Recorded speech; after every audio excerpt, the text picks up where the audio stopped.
नमस्कार दोस्तों, मैं हूं आपका होस्ट दोस्त नवीन और आप सभी का दिल से बहुत स्वागत करता हूं। आज की वीडियो खास है क्योंकि आज की वीडियो में मेरे साथ जो चीटिंग हुई है उसके बारे में बताना चाहता हूं। Bro literally bro I was like क्या हो गया नवीन तेरे साथ। बट क्या करें, कभी कभार ज़िंदगी में सीखने का मौका इसी तरीके से मिलता है। तो ये मेरी लाइफ की वन ऑफ द लर्निंग्स है। तो चीटिंग हुई क्या साथ, क्या किया गया, चलो आपको बताता रहूँगा मैं साथ साथ। और उसके बाद जिस नई जगह पे घूमने आया हूँ ब्रो, उसका माहौल देख लो। बरसात पड़ी है आज, शहर मासूम सा मौसम हो गया है ब्रो। कितना प्यारा मौसम है यार, मुझे तो बहुत आनंद आ रहा है। एंड जनरली जो एनवायरनमेंट है, टेम्परेचर बहुत सही है। यू डोंट नीड ऐसा कुछ। लेकिन भाई यहाँ पर भी सड़ी गर्मी आ गई और गर्मी ना आसान नहीं है इस कंट्री के अंदर ना बिताना। मेरे लिए सबसे बड़ी समस्या ये है, गर्मी है। बाकी तो इंसान सब झेल लेता है इस शहर में। तो गर्मी में ना सड़ी गर्मी और चुभने वाली गर्मी है यहाँ पर, जो चेहरे को जलाती है। जितना गोरापन चेहरे पर आया होता है ना, वो सब बर्बाद हो जाता है यहाँ पर।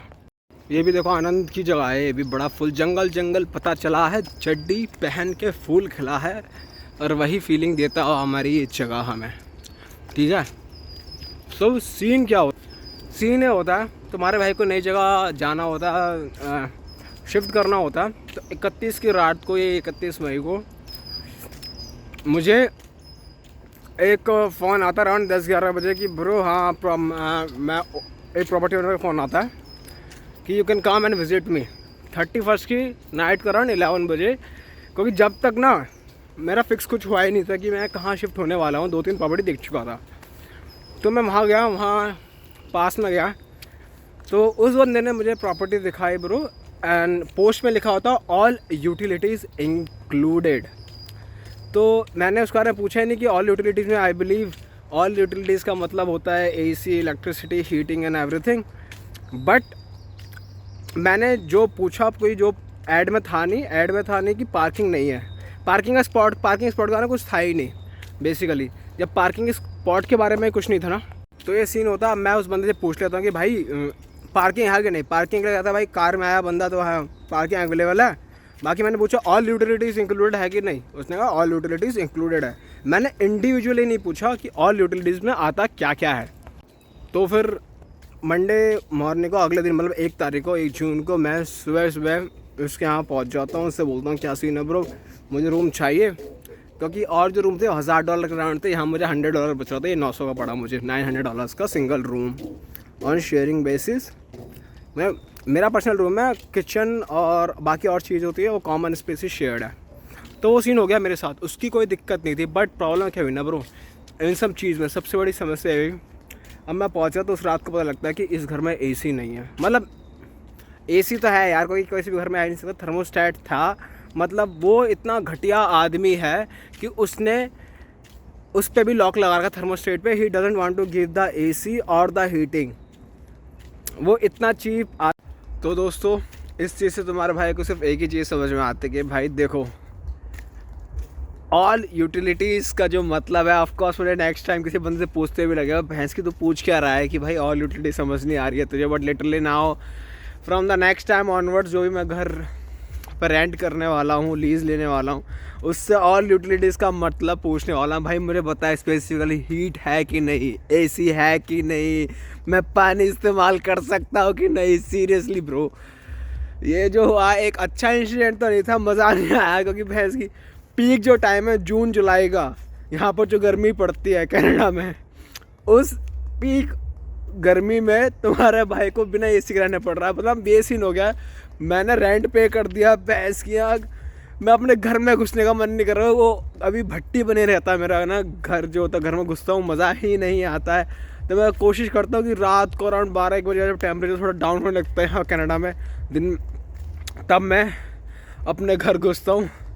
और भाई सुबह तक तो मैं मतलब वो मुझे पसीने से लथपथ हो जाता हूँ ब्रो उस घर में। फक ब्रो, मतलब क्या होता हूँ, मुझे सोचा नहीं था मैंने कि कनाडा में भी साला ये टर्किश बंदा। फक ब्रो, मतलब मुझे पता नहीं था, मुझे लगता था ये भैंस की हमें इंडियन, पाकिस्तानी और बांग्लादेशी लोग ऐसे कर रहे हैं। But seeing is that bro, मतलब आपके साथ कोई भी धोखाधड़ी कर सकता है, स्कैम कर सकता है। लिटरली अभी तक जो बेस्ट एक्सपीरियंस मेरे रहे हैं सारे के सारे property wise, all the Canadian bye means जो यहाँ के ओरिजिनल कैनेडियंस हैं, जो इमिग्रेंट वालों की मैं बात ही नहीं करता, क्योंकि साले वो सब के सब ब्रो गरीब आदमी है, भैंस की आँख, यहाँ पर आए प्रिटेंड कर रहे हैं दे हैव बिकम रिच।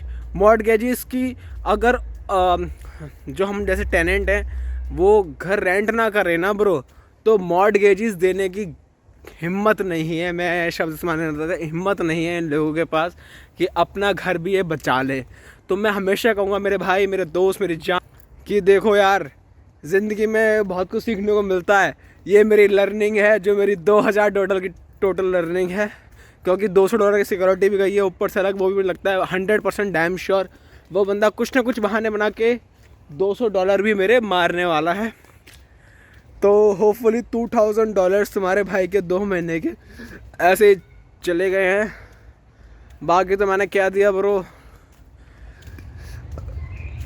इस 2 महीने के बाद रहूँगा नहीं। अब मैच में फ़ाइट वाइट का कोई सीन है ही नहीं यार, और मैं क्या मतलब लीव इट ब्रो। मतलब ये सिर्फ मेरी लर्निंग से आप सीख लेना कि भाइयों कोई अच्छा इंसान नहीं है, कम्युनिटीवाद नहीं है, इंडिविजुअल एज आ इंसान अच्छा मिलेगा तो मिलेगा ब्रो, वरना हर कम्युनिटी हर कंट्री के है भैंस की आँख, फक ब्रो। बड़ी भी जनता है ब्रो, मतलब जो आपके साथ विश्वासघात करेगी। And this was my personal experience. Hopefully आप में से किसी को ऐसा एक्सपीरियंस ना करना पड़े ज़िंदगी में, कोई मुझे खुद पसंद नहीं आया bro.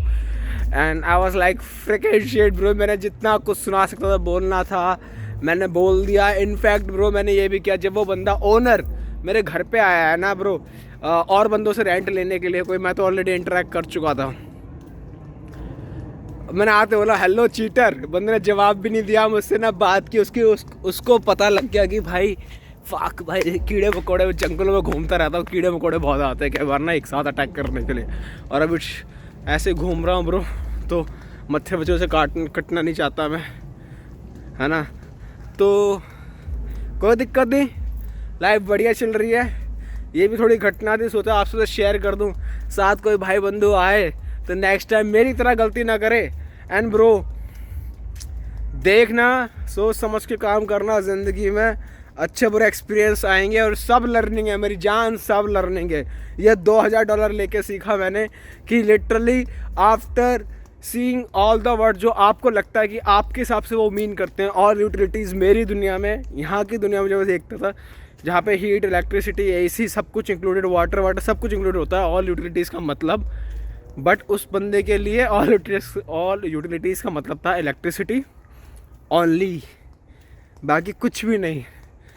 So bro cheap people exist, they will try to misuse you, बच के रहना दोस्तों। बाकी ज़िंदगी हसीन है और जंगल भी बड़ा प्यारा है, जंगल में मंगल करने के लिए आपका बहुत बहुत धन्यवाद। और जब मैंने उस बंदे से ये भी पूछा ना कि भाई यार तूने गलत किया, मिसरिप्रेजेंटेशन है, ये है वो है, ही लिटरली ट्राइड टू ब्लेम कि तूने ऑल यूटिलिटीज देख के प्रॉपर्टी ले क्यों ली, तूने पूछा क्यों नहीं, एसी है कि नहीं, हीटिंग है कि नहीं। Seriously bro he told me this, तूने पूछा क्यों नहीं इंडिविजुअली। तो मैं हाँ ना जवाब देता, मेरे लिए ऑल यूटिलिटीज़ का मतलब सिर्फ और सिर्फ इलेक्ट्रिसिटी है। मैंने कहा भाई तू कांड मारा, भाग जा मेरे सामने से, बात नहीं करनी है तुझसे, और तो जब भी मिलेगा ना तो चीटर क्या करे बुलाऊंगा मैं तुझे। तू सोचो अब ओनर आता है प्रॉपर्टी में, उसकी हिम्मत नहीं है मुझसे 1 to 1 बात कर ले, देख लो। Take care, Ram Ram ji.